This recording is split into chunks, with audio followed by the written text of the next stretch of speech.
السلام علیکم and very good morning to all of you. Morning spot with Bilal Khan میں آپ کو خوش آمدید کہیں گے. اور آج ذرا آپ نے دیکھا ہوگا کہ لباس مختلف ہے. روزانہ جو ہے وہ ذرا ویسٹرن جو ہے وہ اسٹائل ہوتا ہے اور آج یہ ذرا دیسی اسٹائل پہنا ہوا ہے. اور یہ کچھ ہمارے بڑے پیارے سے دوست ہیں. ایک ہمارے جو ہے وہ یہ جو شال ہمیں گفٹ کی ہے ایوری تھنگ برانڈ کی جانب سے دی گئی ہے اور کہا کہ آپ پہنیں اور اس کو پہننے کے بعد بتائیں کہ کیسا ہے. تو مجھے بڑا اچھا لگا یہ پہن کے. I feel very happy after wearing this شال.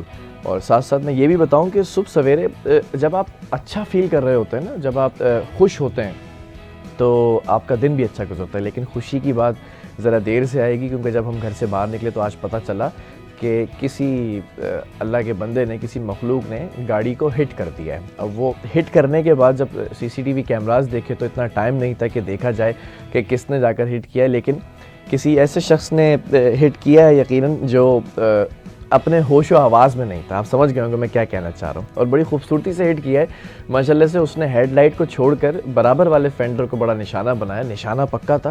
تو میں امید کرتا ہوں کہ جب اس شخص کی شناخت ہو جائے گی, میں محسن نقوی صاحب سے جو کہ پاکستان کرکٹ بورڈ کے چیئرمین ہیں ان سے درخواست کروں گا کہ اس شخص کو ٹیم میں ضرور رکھیں, کیونکہ اس کا نشانہ بڑا پکا تھا. اور اگر یہ شخص دیکھ رہا ہے اور سن رہا ہے تو خود بھی اس کو احساس ہونا چاہیے کہ یہ غلط جگہ پر ہے. اس کو اگر یہ صحیح جگہ ہوتا تو وہاں نشانے اچھی طرح لگتے اس کے. تو بھائی ذرا نشانہ دیکھ بھال کے لگایا کرو. ایسے ہی آپ لوگوں کے ساتھ ہوتا ہوگا, کبھی کبھی صبح اٹھتے ہوں گے پتہ چلتا ہوگا کہ بائک کی ہیڈ لائٹ ٹوٹ گئی ہے یا بیک لائٹ ٹوٹ گئی ہے یا پھر مڈ گارڈ کو کچھ ہو گیا یا گاڑیوں کو نقصان پہنچا دیتے ہیں. ہم تو بلا وجہ جو محلے کے اندر کتے ہوتے ہیں نا, تو ان کو ہم جو ہے مغلظات دے رہے ہوتے ہیں. لیکن آج پتہ چلا کہ 4 ٹانگوں والے بھی نہیں, صرف 2 ٹانگوں والے بھی ہوتے ہیں یہاں پر.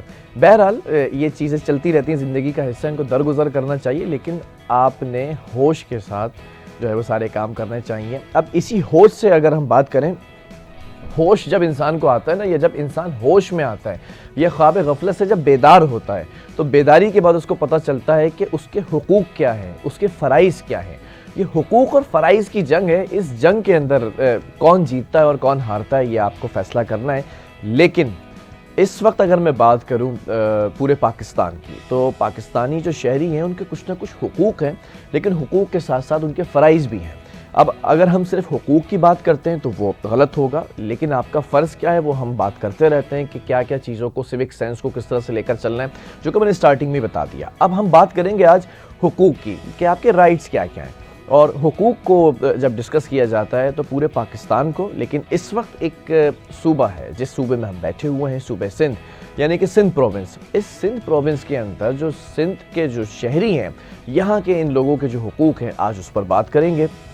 اور ان کے حقوق کے لیے آواز اٹھانے کے لیے ایک سیاسی جماعت ہے جس نے بیڑا اٹھا لیا ہے. اور اس جماعت نے پہلے کراچی سے آغاز کیا تھا, اور آغاز کرنے کے بعد اب ہم دیکھ رہے ہیں کہ پہلے بھی میرے پروگرام میں بیٹھے تھے, نوجوانوں کے لیے بڑا کام کر رہے تھے. اب ہم نے دیکھا کہ اوورآل پورے سندھ کو انہوں نے کہا ہے کہ ہم کیپچر کریں گے اور یہاں پر بات کریں گے. میں بات کر رہا ہوں اس وقت مرکزی مسلم لیگ کی. اور مرکزی مسلم لیگ کی اگر بات کی جائے تو ان کے جو صدر ہیں ہمارے ساتھ آج اسٹوڈیو کا حصہ بنے ہیں.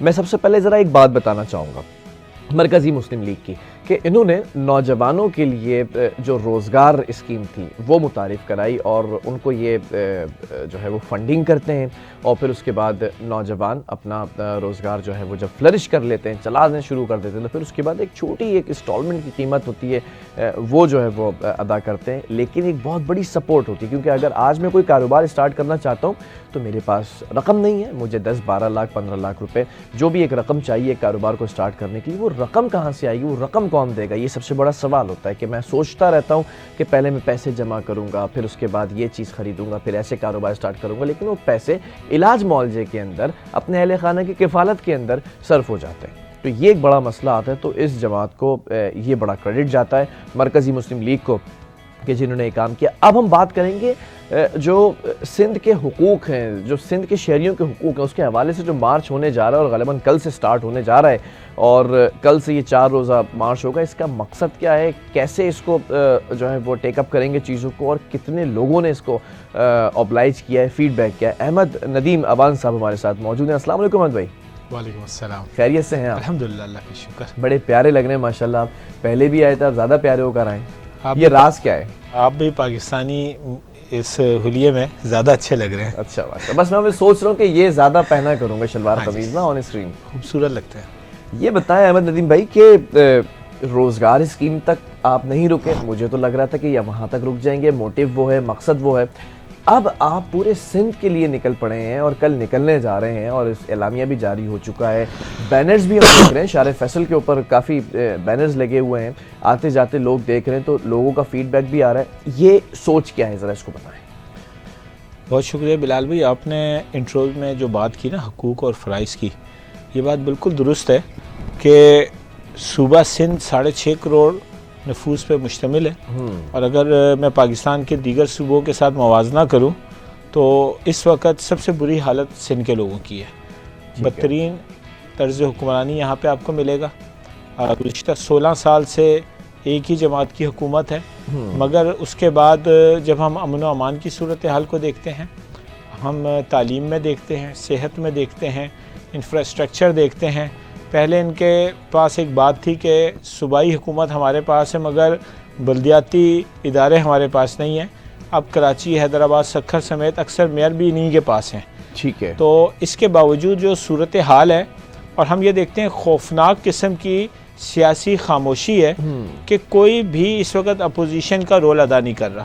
ٹھیک ہے. جو اس وقت اپوزیشن کی جماعتیں ہیں وہ فرینڈلی اپوزیشن کھیل رہی ہیں, اور ان کو خوب کھل کھیل کے کام کرنے کا موقع مل رہا ہے. ٹھیک ہے. تو مرکزی مسلم لیگ نے یہ فیصلہ کیا کہ ہم عوام کی آواز بنیں گے. اچھا. اس وقت جو سندھ کے عوام کے ساتھ, یہاں کے نوجوانوں کے ساتھ, یہاں کے لوگوں کے ساتھ جو زیادتی ہے, تو ہم اس سلوگن کے ساتھ آئے ہیں کہ ہم کچے پکے کے ڈاکوؤں کو کے خاتمے کا عزم کر کے آئے ہیں. ٹھیک ہے. تو ہم کل کراچی مزار قائد سے یہ سلسلہ شروع کریں گے. ٹھیک ہے. ایک بہت بڑی تعداد ہمارے ساتھ لوگوں کی ہوگی, اس میں سینکڑوں گاڑیاں ہیں, لوگ ہیں, اور کراچی سے یہ نکلے گا قافلہ, اور 19 اضلاع کو ٹچ کرتا ہوا مختلف جگہوں پہ کہیں استقبال ہے, کہیں پروگرام ہے, کہیں جلسہ ہے. تو ایک بیداری مہم, ایک شعور کو فراہم کرنے کے لیے یہ سلسلہ ہے, اور یہ 4 دن بعد 28 تاریخ کو سکھر پہنچ کے اس کا اختتام کریں گے. تو مقصد یہی ہے کہ ہم اپنی آواز کو بلند کریں. ہم سمجھتے ہیں کہ ظلم پہ خاموش رہنا یہ خود ایک ظلم ہے. ٹھیک ہے. اچھا احمد ندیم بھائی, ذرا سوال یہ ہے کہ مارچ تو کر رہے ہیں آپ, مارچ تو بلاول بھٹو زرداری صاحب نے بھی ٹرین پر کیا تھا, مارچ تو ہم نے مولانا فضل الرحمان صاحب کا بھی دیکھا, مارچ ہم نے جو ہے وہ جس جماعت کو میں لائک نہیں کرتا ہوں, بڑا کھل کے کہتا ہوں, اس جماعت نے بھی کیا. بہت سارے مارچ ہوتے رہے ہیں. سندھ کے لیے بالخصوص میرا شکوہ ہمیشہ یہ رہتا ہے, سندھ اور اسپیسیفکلی کراچی کے اندر وراثت کسی کے پاس نہیں ہے, وارث کوئی نہیں ہے, اور جب لاوارث ہو چکا ہے یہ شہر تو پھر اس کے بعد ہر شخص یہاں سے کما رہا ہے اور ہر شخص یہاں سے کھا رہا ہے, اور اس شہر کو برباد کر دیا ہے. اس صوبے کے اندر جب ہم بات کرتے ہیں تو بہت ساری چیزیں جو لاقانونیت کے طور پر آتی ہیں. آپ کے نکات کیا ہیں, ایجنڈا کیا ہے, اس مارچ کے اندر جو تقاریر ہوں گی اس میں کن چیزوں پر غور کیا جائے گا؟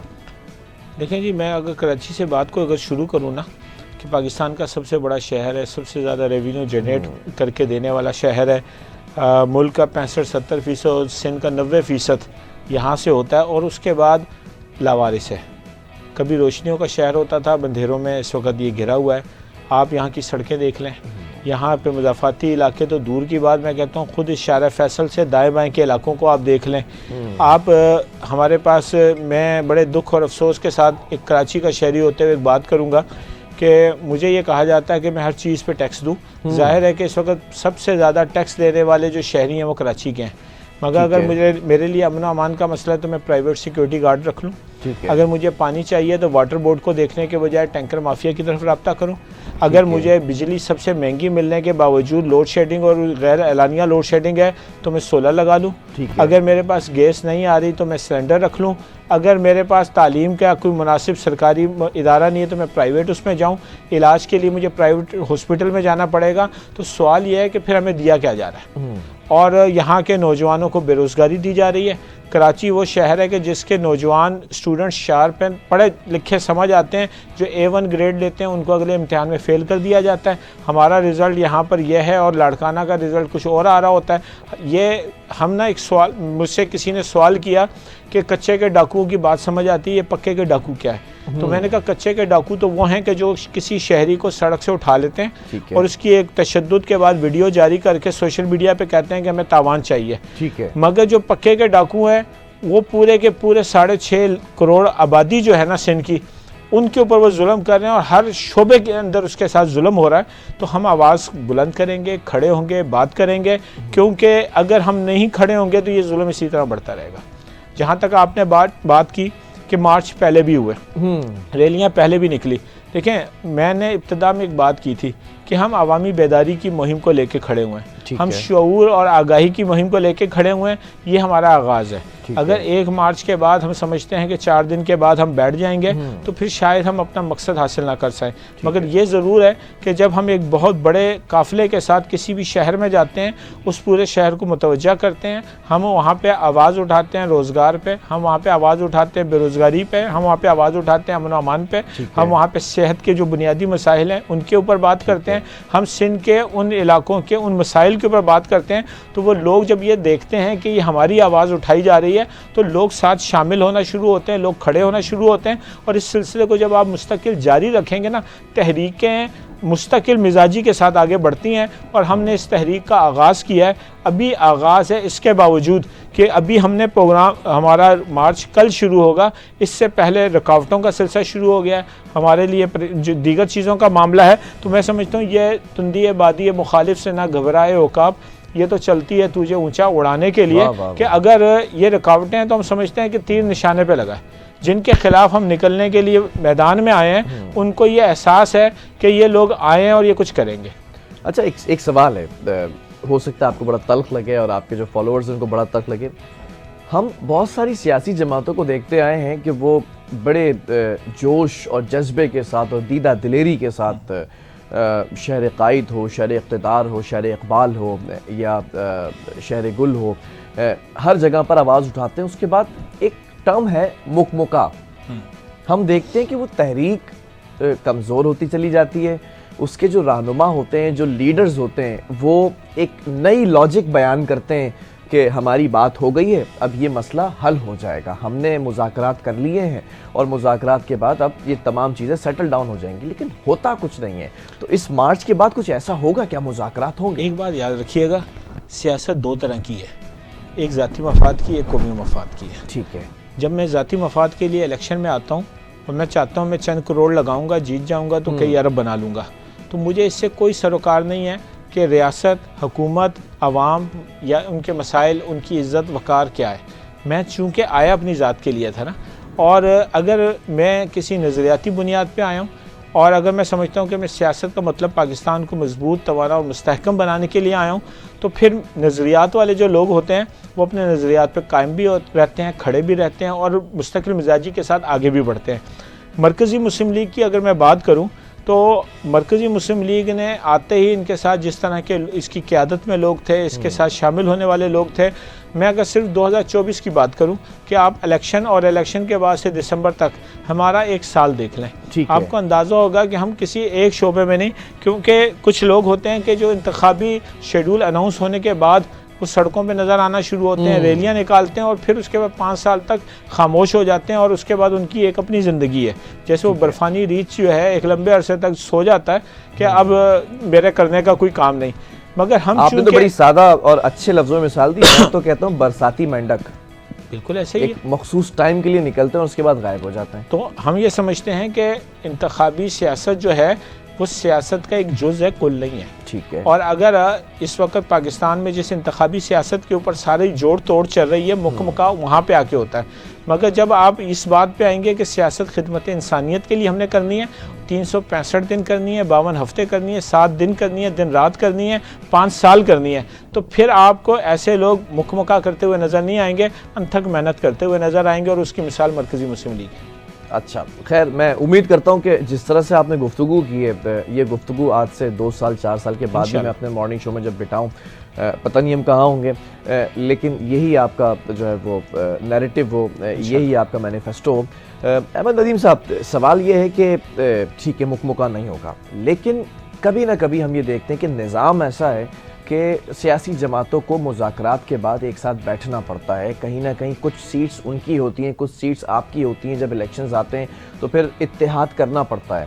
ابھی کچھ سوچا ہے کہ کس سیاسی جماعت کے ساتھ اگر فیوچر کے اندر، مستقبل کے اندر اتحاد کرنا پڑ جائے، یا کوئی ایسی سیاسی جماعت، جب آپ نے یہ مارچ کا اعلان کیا، اعلانہ مارچ کرنے جا رہے ہیں سندھ کے اندر، سندھ کی حکومت کے آگے، تو کسی سیاسی جماعت نے آپ سے رابطہ کیا یا آپ نے کسی سے رابطہ کیا کہ اتحاد کر کے ہم متحد ہو کے چل پڑیں؟ دیکھیں، 2 چیزیں ہیں. سیاست جو ہے اس میں کوئی بھی چیز حرف آخر نہیں ہے، مگر میں سمجھتا ہوں کہ یہاں پہ کچھ ہو سکتا ہے. دروازے بند نہیں کیے جاتے، دروازے کھول کے رکھنے پڑتے ہیں. ڈیڈ لاک نہیں ہوتا، مذاکرات کی ٹیبل موجود ہوتی ہے. یہ کوئی بندوقوں کی جنگ نہیں ہے. یہاں پہ اگر ہم حقوق کے لیے نکلے ہیں تو ہم رستے کھولنے کے لیے نکلے ہیں. اور میں سمجھتا ہوں کہ اگر ہمارے حقوق سندھ مارچ کے بعد سندھ کے عوام کے لیے کچھ علاقوں کے اندر کچھ چیزیں بہتر ہوتی ہیں، بجٹ ہمارا ہے، ٹیکس ہم نے دیا ہے، بجٹ ہمارا سندھ گورنمنٹ کا موجود ہے، اگر عوام کو اس کا کچھ فائدہ ہوتا ہے تو ہم اس کو اپنی کامیابی سمجھتے ہیں. جہاں تک بات یہ ہے کہ کسی جماعت کو یا کسی اور معاملے کو، تو میں یہ سمجھتا ہوں کہ ایک ہی ہوتا ہے. اکیلے ہم سب کچھ نہیں کر سکتے. ہم عوامی طاقت کو اپنے ساتھ ملانا چاہتے ہیں. کراچی میں پچھلے دنوں جو اسٹیک ہولڈرز ہیں ان کی ہم نے ایک کانفرنس بھی رکھی. اسی طرح ہم نے مختلف کراچی کی جو جماعتیں ان کے ساتھ رابطے کیے اور ہم نے ان سے یہ کہا کہ ہماری اپنی کوئی بھی وہ نہیں ہے. کراچی کے مسائل کے لیے ہم ایک روڈ پہ اگر ہمیں جمع ہونا پڑے، ہم اپنے جھنڈے کو پیچھے کر لیں گے، اسٹیج کے اوپر ہم پیچھے ہو جائیں گے، مگر ہم یہ چاہیں گے کہ کراچی کے عوام کے لیے کھڑے ہوا جائے. تو ابھی اس حقوق سندھ مارچ کے بعد ممکنہ طور پہ شاید ہم کراچی کے کچھ جماعتوں کو ساتھ لے کے ایک بڑا اتحاد بنا کے بھی کام کو آگے بڑھائیں. اس کی وجہ یہ ہے کہ یہ 6.5 کروڑ کا جو سندھ ہے اس میں 3 کروڑ تک کراچی ہے. پاکستان کا سب سے بڑا شہر ہے، تمام قومیتوں کے لوگ یہاں پہ موجود ہیں اور سب سے زیادہ ناانصافی بھی ان کے ساتھ ہے.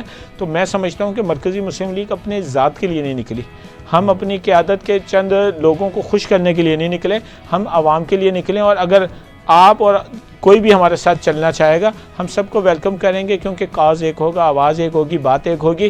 ہم سمجھتے ہیں کہ عوام کو سہولیات دینے کے لیے یا ان کے حقوق کے لیے جو بھی ہمارے ساتھ ملنا چاہے ہم اس کو ویلکم کریں گے، اور کوئی ہمیں دعوت دے ہم اس کے ساتھ کھڑے ہونے کے لیے تیار ہیں. ٹھیک ہے. سوال یہ بھی پیدا ہوتا ہے کہ صرف مارچ کرنے سے، صرف دھرنے دینے سے، یا پھر صرف پرائیویٹ پلیٹ فارم سے آواز اٹھانے سے مسئلے حل ہوتے ہیں، یا پھر ایوانوں کا رخ کیا جاتا ہے، ممبر آف پروونشل اسمبلی ہوتے ہیں، ممبر آف نیشنل اسمبلی ہوتے ہیں، اور پھر سینٹ کا حصہ ہوتے ہیں. اس طرف ذرا سوچا ہے مرکزی مسلم لیگ نے آنے کا؟ 2024 کے الیکشن میں ہم کھڑے ہوئے ہیں، چاروں صوبوں اور وفاق سے 500+ امیدواروں کے ساتھ ہم تھے. گو کہ ہمارے اس انتخابی نشان کے ساتھ یہ ہمارا پہلا الیکشن تھا، مگر کئی ایسی نشستیں تھیں کہ جہاں پہ ہم نے بہت ہی بہترین رزلٹ لیا اور پرانی جماعتوں سے آگے ہمارے لوگ تھے. گو کہ ابھی ہمارے پاس سیٹ کوئی نہیں ہے، مگر ہم سمجھتے ہیں کہ ایوانوں میں جا کے اپنی آواز کو زیادہ مضبوط بلند کیا جا سکتا ہے. اور ہمارا جو مستقل کام کا انداز ہے وہ انداز یہ ہے کہ ہر گزرتے دن کے ساتھ ہم اپنے حلقہ احباب کو وسیع کرتے جا رہے ہیں. ہم نے کئی علاقے ایسے ہیں کہ جہاں پہ ہمارے اس وقت بہت اچھی تعداد موجود ہے. اور میں اگر اس وقت ایک بات کروں بلال صاحب، کہ کسی نے ایک سوال کیا تھا کہ سندھ مارچ میں کتنے لوگ ہوں گے اور کیا آپ کو امید ہے، تو میں نے ان سے کہا تھا کہ اتنا بڑا فیصلہ بغیر تنظیمی اسٹرکچر کے نہیں ہے، بغیر لوگوں کے نہیں ہے. اگر تنہا ہم نے نکلنا ہوتا تو 19 اضلاع کا دعویٰ نہ کرتے. 4 دن سڑکوں کے اوپر دن رات گزارنا کوئی آسان بات نہیں ہے کہ اپنے بیڈ روم میں ہم آرام سے سو رہے ہوتے ہیں. تو اس وقت ہمارے پاس تنظیمی اسٹرکچر موجود ہے، بڑی تعداد میں لوگ موجود ہیں، وہ لوگ جن کی لوگ عزت کرتے ہیں ہمارے ساتھ شامل ہیں، اور سب اس وجہ سے ہے کہ ہمارے منشور سے متفق ہیں، ہمارے کاز سے متفق ہیں، اور میں یہ سمجھتا ہوں کہ یہ تو ابھی ابتدائی سفر ہے۔ انشاءاللہ عزیز ہمارا کام اسی طرح جاری رہے گا، اور اگلے الیکشن کے اندر ہم بہت اچھا رزلٹ سرپرائز دیں گے۔ ٹھیک ہے، میں وقفے کی طرف جا رہا ہوں، ذرا یہ بتائیے کہ سیاسی جماعت کا، اس جماعت کا جو ہے وہ آغاز کب ہوا ہے؟ 2 سال قبل 2 سال قبل، یعنی کہ 2022 میں جی اس کی بنیاد رکھی گئی ہے۔ ایک چھوٹے سے وقفے کی طرف جا رہے ہیں۔ بہت ساری سیاسی جماعتیں ماضی میں ہم نے دیکھا، ماضی قریب میں بھی اور ماضی قدیم میں بھی بنائی جاتی ہیں، کوئی سوچ ہوتی ہے، کوئی نظریہ ہوتا ہے۔ ہم نے یہ بھی دیکھا کہ 2013 کے اندر ایک سیاسی جماعت کو بڑا بوم ملا، اور پھر اس نے دھرنے دیے، اور دھرنوں کی سیاست کو اس نے پروان چڑھایا، اور پھر اس کے بعد 2018 کے اندر ان کی جو محنت تھی، جو کوشش تھی، عوام نے ان کو بھرپور سپورٹ کیا کہ ایک چیز ہے، ایک تبدیلی آنے کا نعرہ ہے، تو آپ نے سپورٹ کیا، اور آپ کہیں نہ کہیں مایوس بھی ہوئے ہیں۔ اس کے بعد ہم نے دیکھا کہ 2022 اور 21 کا جو درمیانی وقت تھا، اس کے اندر اس جماعت کو بالکل ہم نے دیکھا کہ پیچھے ہٹ چکی ہے وہ جماعت، عوامی سپورٹ اس کی ہم نے دیکھی کہ کہیں نہ کہیں ختم ہوتی چلی گئی۔ اب اس شہر کے اندر، اس صوبے کے اندر اور اس ملک کے اندر ایک خلا موجود ہے سیاسی جماعتوں کے لیے، سیاسی جو لیڈر ناراض بیٹھے ہوئے ان کے لیے۔ تو کیا اب بریک کے بعد سوال کیا ہوں گے نا، ابھی تو ان سے ان کا منشور پوچھتے ہیں، بریک کے بعد آپ لوگوں کے لیے جو دلچسپ ٹاپک ہے کہ کیا مرکزی مسلم لیگ کے اندر وہ کیپیسٹی ہے، وہ کوالٹی ہے، یا پھر وہ خلا پر کرنے کی صلاحیت موجود ہے یا نہیں، کہ دوسرے لیڈرز جو لوگ دوسری سیاسی جماعتوں سے نالاں بیٹھے ہوئے ہیں، ناراض بیٹھے ہوئے ہیں، وہ یہاں پر آتے ہیں، تو کیا ان کے وہ جو مقاصد تھے وہاں رہ گئے تھے پورے ہونے کے لیے، کہ یہاں پورے ہوں گے؟ ایک چھوٹا سا وقفہ لے رہے ہیں، وقفے کے بعد واپس آئیں گے اور احمد ندیم بھائی سے کچھ تلخ اور شیریں سوالات بھی کریں گے، کچھ چٹپٹے سے مزیدار بھی ان کی شخصیت کے حوالے سے بھی بات کریں گے، ایک چھوٹے سے وقفے کے بعد۔